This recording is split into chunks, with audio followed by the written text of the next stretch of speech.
I'm Sebastian, and this is from Mrs. Mann's class, and I'm reading Must Not Have Got a Lot of Sleep Last Night by Wendy Pernell.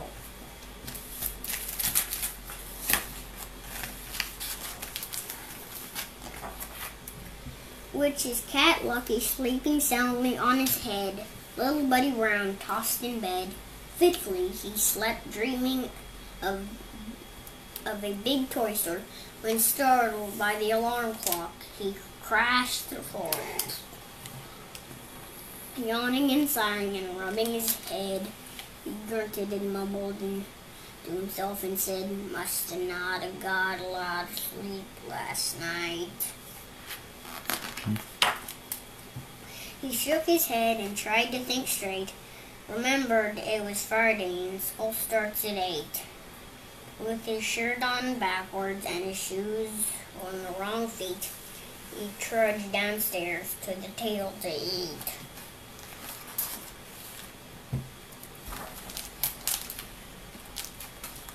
But he poured the cereal until it spilled to the floor, forming a great heap. He continued to pour, unaware of his mistake and the mess he had made.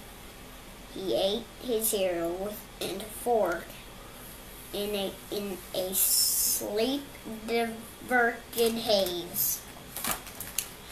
Next, he picked up what he thought was his backpack strap, but what Buddy had grabbed was the tail of his cat.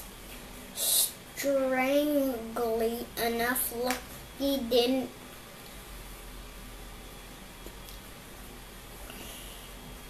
protest or fuss when Buddy slung him over his shoulder and boarded the school bus. As he got off the bus, Buddy wondered, "Where my stuff?" He had a strange feeling that this day would be rough. He still did not notice his cat falling behind, for an adventurous day Lucky was hopping to find. Sure enough, at school things got worse instead of better. When the teacher called on Buddy, who was asleep and couldn't tell her which letter came after C and A to spell the word cat. His teacher wanted to know just what Buddy made of that. Confusing and groggily, but lifted his head, then sheepishly muttered softly and said, "Must not have got a lot of sleep last night." The teacher gave Buddy a disapproving look. While wrapping her fingers onto his book, he said, Must not have gotten a lot of sleep last night. That should say sounds about right." Buddy braced himself for what he feared was to come. The principal's office, or maybe called to his mom. But before the teacher could say anything more, a big fat pig came charging through the door. It seems Cool Rock and Loretta's pet pig had followed her to the classroom, was beginning to look and behave like a zoo. The classroom was beginning to behave like a zoo, as Buddy's circus cat that had been lurking nearby saw the large hoofed animal and wanted a ride. The cat jumped onto the pig and held on tight, like a bronco bull rider having the ride of his life, flipping and flopping and bouncing to no end. Lucky moved like a leaf twisting in the wind. "That's Roadhog," shouted Loretta after he swung.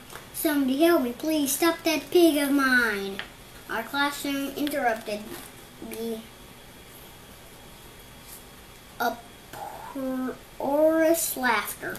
No one could guess what would come after. The class began to chase after the pig with the cat. They raced around desks, snaking this way and that. They followed like boxers behind an out-of-control train. Everyone acting absurd and someone insane, except the teacher, who stood frozen, with her mouth wide open, thinking, I don't understand. How did this all happen? And Buddy, so tired, he thought it might all be a dream, and maybe things couldn't really be as they seemed. Blinking his eyes and shaking his head, Buddy pinched himself in disbelief as he said, must have not got a lot of sleep last night. Then the boy with the bright yellow hair, who calls himself Crazy Lemon, stood in his chair. He crowed like a rooster on the top of his lungs. Everyone stopped to see what on earth was going on. Even Roadhog the pig and Lucky the cat stopped in surprise at the odd sound of that. Then the two animals ran out the door and away. The school bell rang. That was it for the day. On the bus home next to Buddy sat Billy the Kid, who lived down the street and liked to talk big. I taught my chinchilla to sing, boasted Billy the Kid. Buddy thought, oh yeah, well my cat can ride a pig. To be nice, Buddy asked, what's wrong? What song? What he got? No, answered Buddy whispered. No wonder we never got along. What did you say, gruffed Billy the Kid? Did you say something? I know you did. Averting his eyes and lowering his head, Buddy gave a weak smile and smoothly said, must have not got a lot of sleep last night. Dinner and a bath, it was finally time for bed. Buddy put his pajamas and laid down his head. He had his hopes up high for a good night's sleep. Another day like today he did not want to repeat. But the next morning, just like the one before, again he poured his cereal all over the floor. Buddy's mom looked at the mess in dismay and tenderly asked her son, Buddy, are you okay? Rubbing his eyes and nodding his head, Buddy put his arms around his mommy and said, please understand me, everything's all right. I just must have not got a lot of sleep last night. Today would be a different, thought Buddy Brown, who ate his breakfast.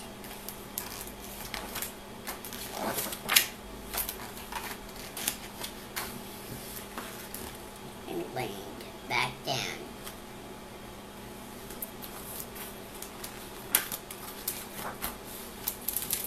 This book is Must Have Not Got a Lot of Sleep Last Night. And he woke up because of the alarm clock. And then he poured the cereal all over the floor. And he ate it with his fork. And he put his shirt on backwards. And he put his shoes on the wrong feet. Then he went to school with his cat. And thinking the cat was his backpack. And then the pig came in. And it went charging through the door. And before the pig came charging through the door, the teacher asked what came after A and C to spell the word cat. And he said, must have not have got a lot of sleep last night. And then the pig came charging through the door. And then the cat won the ride, so he jumped on the pig's back. And then they all went all over the place. And then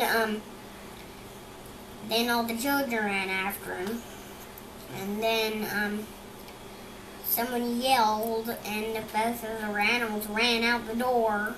And then he got in bed, and before he got in bed, he ate dinner and took a bath. Then he dragged his cat all the way to bed. Then he went to sleep, and the cat jumped on his head. And then the next morning, he spilled the cereal all over the floor again. And then